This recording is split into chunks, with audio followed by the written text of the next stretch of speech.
Good morning. My name is Archie McConnell and I run an organisation called DAMP, that is the Dumfries Archival Mapping Project.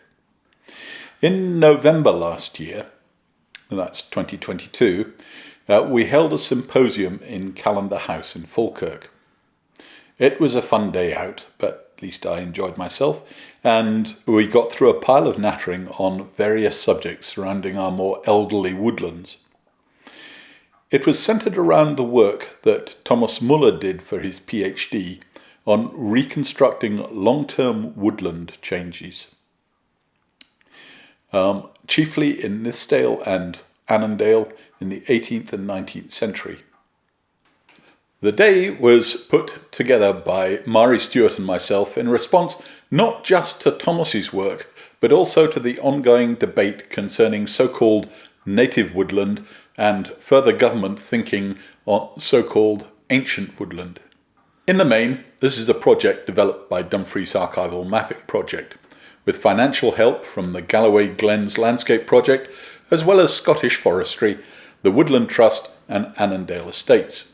We are very grateful indeed to all those who took part, and also those who put their hand in their pockets. I hope that the following will at least make you think about woodland in a slightly different way, and perhaps even make you question some of the things that we tend to take as normal. I hope that both Thomas Muller's work as well as Chris Fleet's work at the National Library will encourage different directions for much needed research. It was around 10 years ago that a group of us met in this pub in Dumfries, a one-time haunt of Burns, for a drink and a natter about how to find out what the tree cover was like in Dumfries and Galloway in 1700. This symposium is a way of rounding off that discussion. From a standing start, we concluded that that pre-OS maps may exist and may show off what the woodland cover was like around 1700 in Dumfries and Galloway. We initially discovered around 20 maps and hatched a plot to get them copied and reckoned that we would have finished the project in 3 weeks.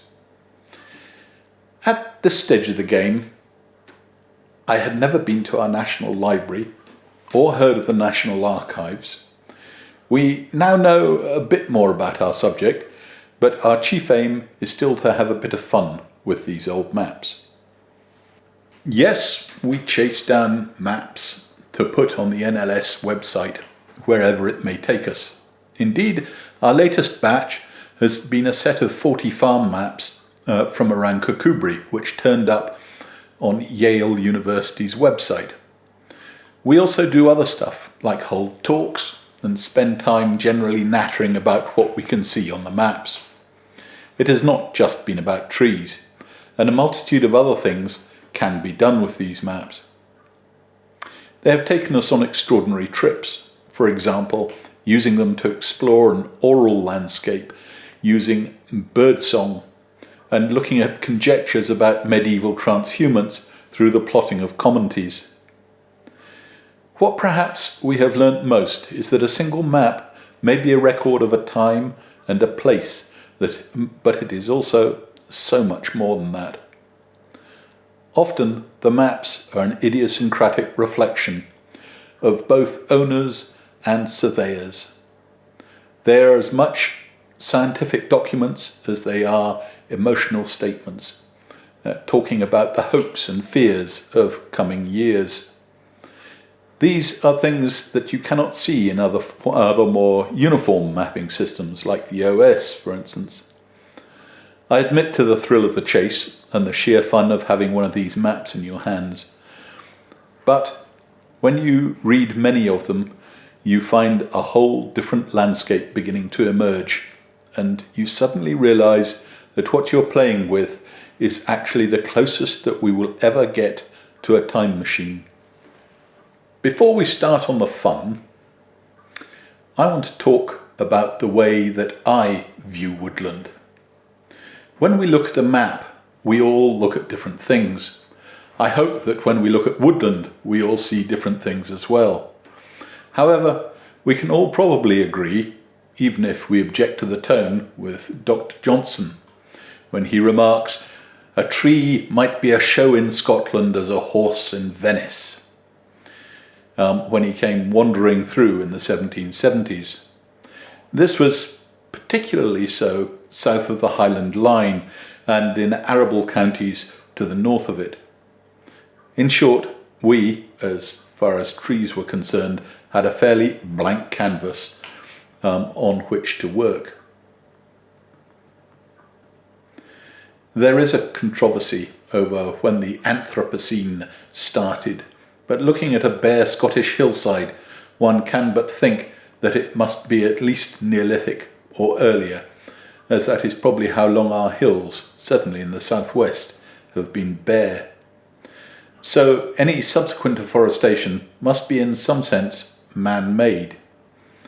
It is a human decision to either plant or to conserve. This now means that each and every woodland is governed by the perceived needs of the population or government. Even a decision to leave an area alone is probably a conscious human one.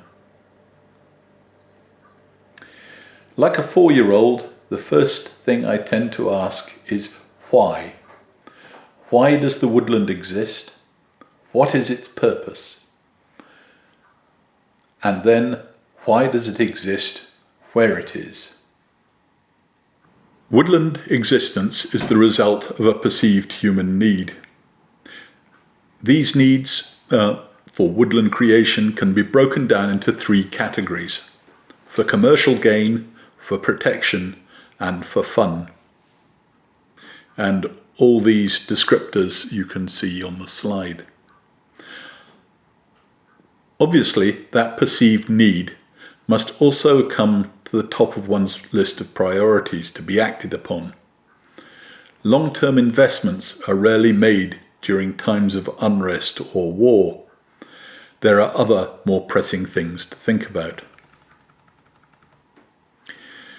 The small amount of woodland at the start of the 18th century reflects one very simple fact, which is that we did not need more than we had.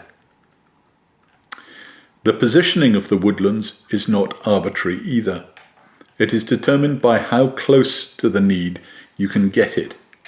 Why haul your timber further than you need to? And why plant so far away from your house if you cannot see the view, etc., etc. Okay, now we can have some fun and actually take a look at some of the maps. This is a sales map. We know that the majority of the planting that was done on the land that is shown in this map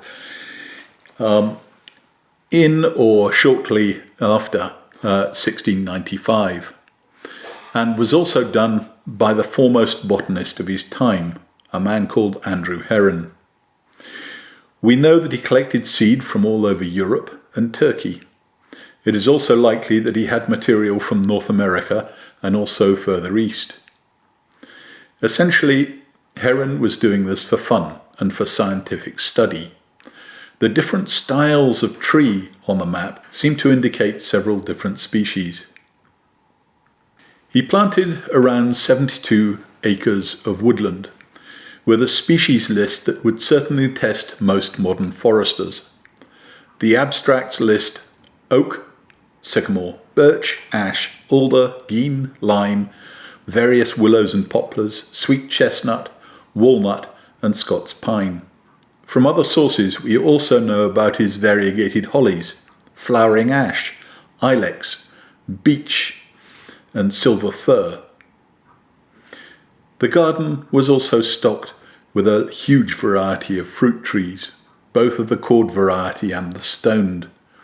In his greenhouses, he grew oranges, lemons, pomegranates, passion flowers, citron trees, oleanders and myrtles, amongst many others. It was a stunning collection for its time. Much of it was wiped out when the 1772 purchaser needed cash in 1791. A little bit of extra knowledge helps to bulk out what one is looking at, but indeed any list like this one is interesting, especially when it didn't belong to a big house or castle. From other places in the southwest at the end of the 17th century, the thing that sticks out for me is at Drumlanrig in 1696. A shipping manifest includes bundles of thorns alongside several baskets, presumably of seed, that are shipped in from Amsterdam.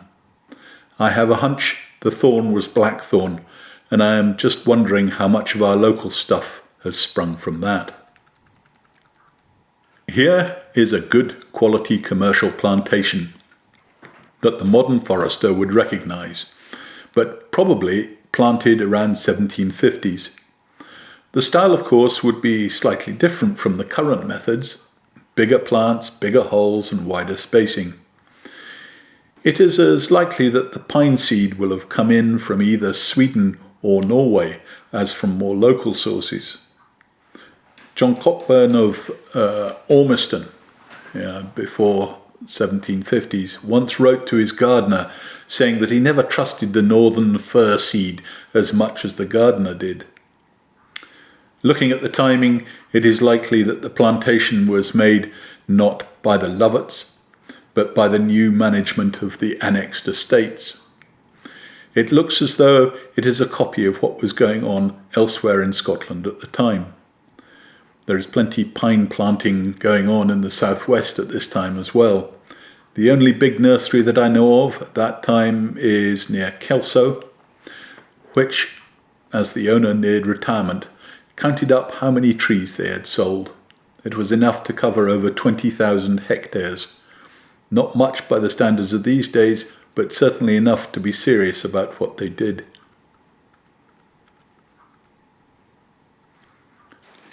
So, why is it planted there? I picked this map, which comes from the Lovat Estate maps, copied by the North of Scotland Archaeological Society, because it shows exactly what Thomas More wrote in Utopia in 1516. Whole woods were plucked up by the roots, and in other places new ones planted where there were none before.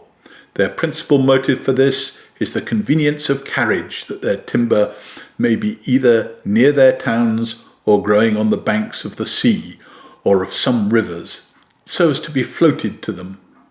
For it is harder work to carry wood at any distance over land than corn. This was very similar to what von Thunen was working on in the 1820s with his ideas about the isolated state. They will also have probably been working on copying the example set by Darnaway and their oak sales a little bit further round the coast. Note how close they are to the river for hauling, and also how they could not plant further upstream, as the cataract, as it's written, the Kilmorach Falls, in the top left, would prevent the transport of timber. It is also on what appears to be a gravel shelf, which will keep the trees off the floodplain and well drained. This map is from Callander House itself. It is one of my favourites. We can again head back into the 17th century with this one. Andrew Simpson, in his account of Galloway in the 1680s, records that his wood is one of the main suppliers of timber in the area. It's worth taking that thought a bit further. If the timber was supplying houses, and when I say houses I don't mean small cotters establishments, then the normal fashion was for larger chunks of timber at 8-inch square. A good length of 8 by 8 would need around 100 to 150 years to grow. That puts an acorn in the ground for these trees on the map perhaps as far back as 1438. And it is likely that there were trees there before that in some form or another. The place was renowned for its oak, and having been acquired by the Forbes family in 1786, they sent some of the oak northwards to this spot at Callander House, and it has been used for panelling in the upstairs library. Again, as you can see, it is on a river, and timber can be floated down through Loch Ken as far as the rapids just north of Kirkcudbright on the Dee. It was perhaps originally a provider of timber for the castle at Thrieve, but history does not actually relate. However, note the gardener's house and gardener's farm. The gardener was also what we would call the forester for the estate. In the 1720s to 40s, James Coburn of Ormiston, who I mentioned earlier, was an MP. He was in London, but kept up a correspondence with his gardener while there, and would spend time hunting down plants at his end as well. He sent north acorns, as well as elm trees grubbed up from the hedgerows of Hertfordshire. We would expect a similar story of bought-in trees from a more southerly province in this case as well. The estate is obviously one that is cared about, in that it has lots going on. You can see the guys trying hard with an orchard, several gardens. There is even a potato park, with the first field crop of potatoes in Scotland being in Stirlingshire in only 1738. It looks as though the crop has now become firmly established. This is pretty much the other half of the same map. Note the growing of a plantation of pine. We can have a stab at their age as well, as we're told in the first statistical account that the pine are old enough to be venerable. What that actually means, I do not know. However, they are certainly not in the first flush of youth. I like to think that they were planted by the Bull of Earlston, Alexander Gordon, one of the great Covenanters who owned the place. As he was an avid correspondent with various Dutch radicals, so did he ask to be sent pine seed from abroad before all his incarceration in 1680s and 90s? Note the trees like busy telegraph poles trying to be pine, and those others being everything else. This is the fourth and last map that I shall be talking about. It just immediately looks different, with the potato-shaped polygons of woodland, arable land, meadow and bog. It is almost medieval in its looks, rather than being progressive agriculture. I look at this map and wonder if the landowner has been staring at his landscape paintings too long and wants to imitate those Italian masters who always have trees in their pictures with bright hills in the distance and several cows wandering along a road. You know the type of thing. It is the map that makes me want to quote Coleridge. And there were forests ancient as the hills, enfolding sunny spots of greenery. The whole thing looks picturesque in the extreme. However, it is not, in fact, a rural idyll. In their day, these are probably the most ruthlessly commercial woods in Dumfriesshire. The estate is situated just to the south of Sanquhar, and the woods were used, according to Robert Sibbald, for the lead mining industry at Wanlock Head and Lead Hills. It would have been used as fuel, basket work for shoring up, lathes for building work, riddles and sieves, etc., etc. Everything was shifted by on the back of a pony up the glen to the mines. Most of it was coppiced, and with seedlings collected locally to fill any gaps in the woodland. Indeed, Sibbald actually complains that the management of these woodlands in the 1680s, he suggests that they should be better enclosed to keep cattle and sheep out of them after they were cut. It is a very different woodland in comparison to the others we have looked at. One of the things that I have not properly touched on is the accuracy of the mapping.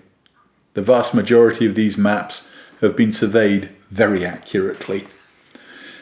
This map is just a bit bigger than A3 in size. When Thomas georeferenced this 1767 map against satellite images, he discovered that the march was drawn within a 5-metre tolerance most of the way and around 10 metres out maximum. This is not a 12-acre small holding, but an estate of 2,200 hectares in hilly land. The accuracy is extraordinary. These surveyors were competitive and well versed in agricultural processes. They were as well children of the Enlightenment and were proud of their work. We have found very few maps that were just bad.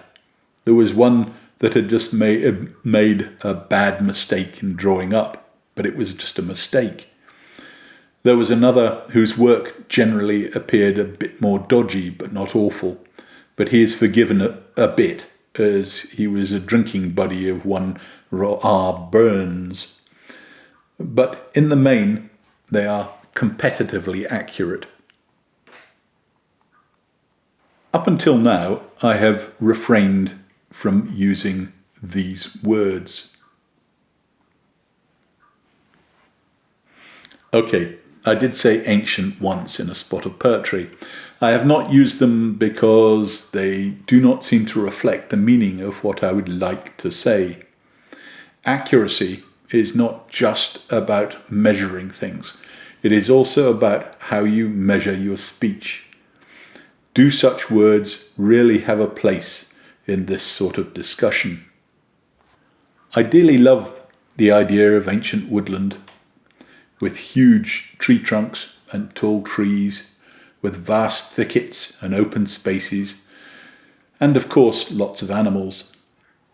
It's not something that we have in Western Europe. Is it then a figment of our collective imaginations? Perhaps even an ideal that has never even existed except at a mythical level? And as such, is it something that we can construct? Thank you.